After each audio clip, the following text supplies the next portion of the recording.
दोस्तों ये जो 3 तस्वीर आप देख रहे हैं अपनी स्क्रीन पर, जरा इन पर गौर करिए। ये पहली तस्वीर जो आपके सामने है वो नाहिद इस्लाम है, दूसरा शख्स है आसिफ महमूद और तीसरा है अबू मजुमदार। दोस्तों ये वो 3 लड़के हैं जिन्होंने प्रधानमंत्री अपने देश की, बांग्लादेश की प्रधानमंत्री शेख हसीना को देश छोड़ने पर मजबूर कर दिया है, उनकी तानाशाही के खिलाफ कदम उठाया है। दोस्तों बांग्लादेश के इन 3 लड़कों ने यूनिवर्सिटी कैंपस से एक आंदोलन शुरू करके 15 साल से सत्ता में बैठी शेख हसीना की सरकार को गिरा दिया। हालात ये हो गए हैं कि पूरा बांग्लादेश उन 3 लड़कों के साथ आकर खड़ा हो गया है और शेख हसीना को अपनी जान बचाकर देश छोड़कर भागना पड़ा है। तो कौन है वो 3 लड़के जिन्होंने 15 साल की सत्ता को एक बार में हिला करके रख दिया और बांग्लादेश, पूरा का पूरा देश उनके साथ खड़ा हो गया और दुनिया भर में बांग्लादेश के इस हालात की चर्चा होने लगी। तो चलिए अब आप एक एक करके बांग्लादेश के आंदोलन के शुरू करने वाले इन 3 नेताओं के संघर्ष और इनके आंदोलन की पूरी कहानी को जरा गौर से सुनिएगा। देखिए दोस्तों, इन नामों में सबसे जो बड़ा नाम निकल करके सामने आया है वो है नाहिद इस्लाम का। नाहिद इस्लाम बांग्लादेशी छात्र आंदोलन का सबसे बड़ा चेहरा है। उसने रविवार को बयान दिया था, आज हमने लाठी उठाई है, अगर लाठी काम नहीं आई तो हम हथियार उठाने के लिए भी तैयार हैं। पीएम हसीना देश को गृह युद्ध में धकेलना चाहती हैं। अब शेख हसीना को यह तय करना है कि वो पद से हटेंगी या पद पर बनी रहने के लिए रक्तपात का सहारा लेंगी। दोस्तों नाहिद ढाका यूनिवर्सिटी का स्टूडेंट है। उसने पुलिस पर आरोप लगाया है कि 20 जुलाई की सुबह उसे उठा लिया गया था। हालांकि पुलिस ने इससे इनकार कर दिया, मगर सोशल मीडिया पर एक वीडियो वायरल हुआ है जिसमें वर्दी में कुछ लोग नाहिद को गाड़ी में बैठा रहे हैं। उस वक्त खबर आई थी कि नाहिद को सरकार ने गिरफ्तार करवाया है और इस खबर के 24 घंटे के बाद वो एक पुल के नीचे बेहोशी की हालत में पाया गया। उसने दावा किया कि उसे तब तक लोहे की रॉड से पीटा गया जब तक कि वो बेहोश नहीं हो गया। 26 जुलाई को डिटेक्टिव ब्रांच के नाहिद को अस्पताल में इलाज के दौरान दोबारा उठा लिया गया। इस बार डिटेक्टिव ब्रांच ने नाहिद और उनके सहयोगी की सुरक्षा का हवाला देते हुए हिरासत में लेने की बात कही है, मगर नाहिद ने दोबारा उठाए जाने से पहले उसने एक अखबार को बताया है कि 20 जुलाई को सुबह 2:25 से 30 लोग बेवजह बिना बताए जबरदस्ती उसको अपने साथ लेकर के चले गए। शेख हसीना की पुलिस की पिटाई से घायल नाहिद के चेहरे ने प्रदर्शनकारियों को भड़का दिया, जिसके बाद वो और हिंसक होकर बांग्लादेश की सड़कों पर उतर आए। इसके अलावा दोस्तों जो दूसरा नाम है वो है आसिफ महमूद का।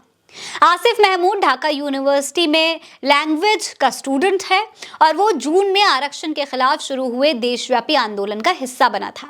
26 जुलाई को डिटेक्टिव ब्रांच की तरफ से हिरासत में लिए लोगों में आसिफ महमूद भी शामिल था और उसे भी बाकी लोगों की तरह इलाज के दौरान अस्पताल से ही हिरासत में ले लिया गया था।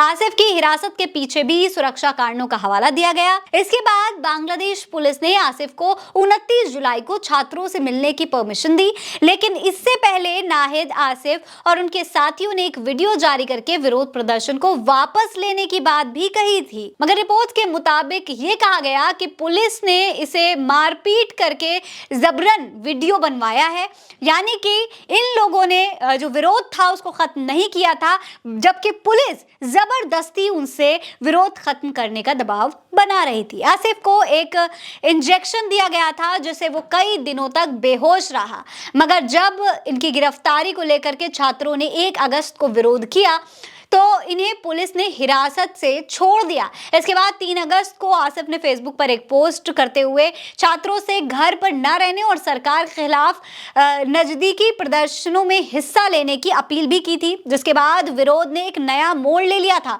और शेख हसीना के बांग्लादेश छोड़ने के बाद आसिफ महमूद ने फिर एक बार बयान दिया। उसने मीडिया से कहा कि वो देश में मार्शल लॉ यानी कि सैन्य शासन को स्वीकार नहीं करेगा। अब दोस्तों इस तीसरे छात्र को भी देख लीजिए। ये जो तीसरा छात्र है इसका नाम है अबू बकर मजुमदार।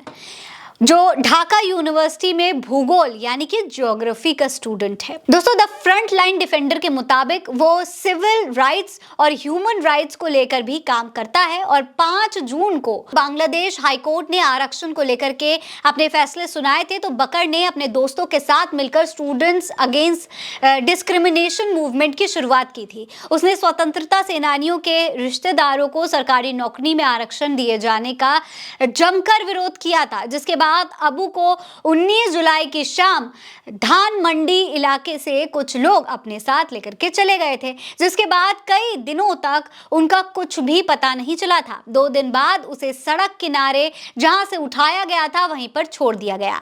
आपको बता दें कि अबू ने मीडिया को बताया है कि पुलिस उसे एक कमरे में बंद करके आंदोलन वापस लेने का दबाव बना रही थी और जब उसने मना कर दिया तो उसके साथ भी मारपीट की गई, पर अबू ने अपने आंदोलन को वापस लेने से साफ इनकार कर दिया, जिसकी वजह से 26 जुलाई को पुलिस ने दोबारा उसे हिरासत में ले लिया। अब दोस्तों, सरकार और पुलिस के उत्पीड़न से परेशान होकर इस आंदोलन ने एक विध्वंस रूप ले लिया है और जब छात्रों ने शेख हसीना को लेकर आक्रोश इतना बढ़ गया, इतना बढ़ा दिया, तो वहां के प्रधानमंत्री शेख हसीना को अपनी जान बचा करके भागना पड़ा। दोस्तों, ये प्रदर्शन इतना बड़ा हो गया है कि हजारों लोग सड़कों पर उतर आए हैं और उन्होंने संसद भवन और प्रधानमंत्री कार्यालय पर कब्जा तक कर लिया है। अब देखना यही है कि बांग्लादेश की सैन्य सुरक्षा छात्रों के आंदोलन को लेकर के क्या फैसला लेती है। आज के लिए इस वीडियो में इतना ही। ये खबर आप उल्टा चश्मा यूसी पर देख रहे हैं। नमस्कार।